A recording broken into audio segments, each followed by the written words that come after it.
A race for state legislature made national headlines when a candidate's sex life was exposed by the opposing party. Democrat Susanna Gibson, a nurse practitioner, was running in one of the most competitive elections in Virginia when she says her world was rocked. An article by the Washington Post just 2 months before Election Day revealed Gibson had previously been captured in a recorded video performing sex acts online with her husband for tips. The Washington Post got the video from a Republican political operative. The circumstances behind the recording are still disputed by Gibson, who ended up losing the election by fewer than 1,000 votes. Susanna Gibson joins us now to talk more about her story and what kind of laws need to be put in place to help women in the future. Susanna, thank you for joining us tonight.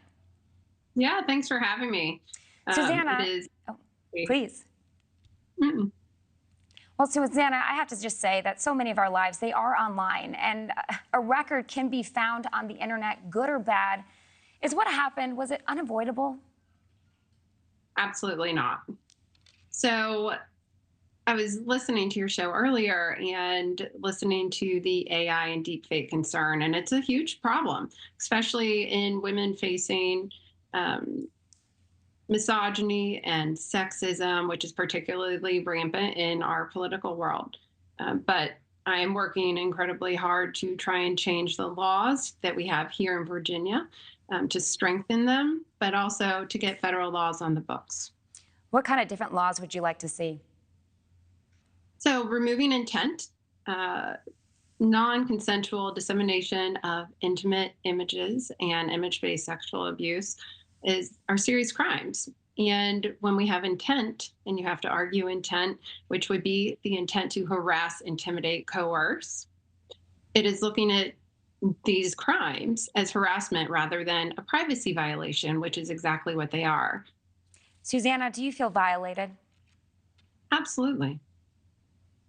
How did that feel, knowing that the whole world, the whole country knew about this?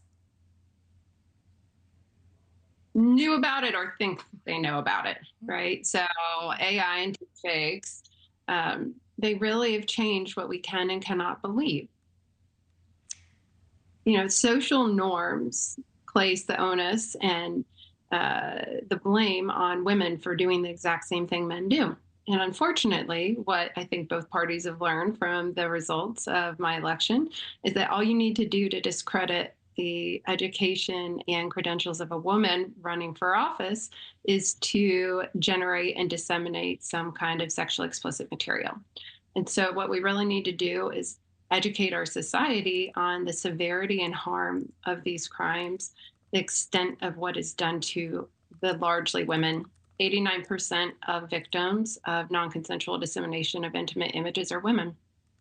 Wow, that's truly upsetting. You know, the Washington Post does admit that the Republican political operative alerted them to videos, clearly hoping this would negatively affect your campaign. Can you go ahead and talk to us about that as a candidate for the office? Is this fair? Is it just, dirty politics? I think committing serious crimes against anyone, but particularly someone who's running for office, needs to be understood as such. These are not crimes that the victim has or plays any role in committing.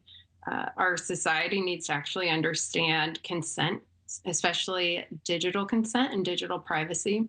We have never been good with understanding consent. And with AI and our increasing digital use, we really need to do a better job at educating ourselves and understanding that. So creating content in one consensual context and then having that content disseminated in a non-consensual context is a crime. I do want to talk to you more about how you said that this moment changed you forever. Do you have a message to other women out there, or really just anyone concerned that this could happen to them? I think we need to band together and we need to cohesively advocate for stronger protections for women, particularly women of color, and then the LGBTQ plus community as well, which we know we are disproportionately targeted and affected by these crimes. Susanna Gibson, thank you for coming on to share your story. Thank you.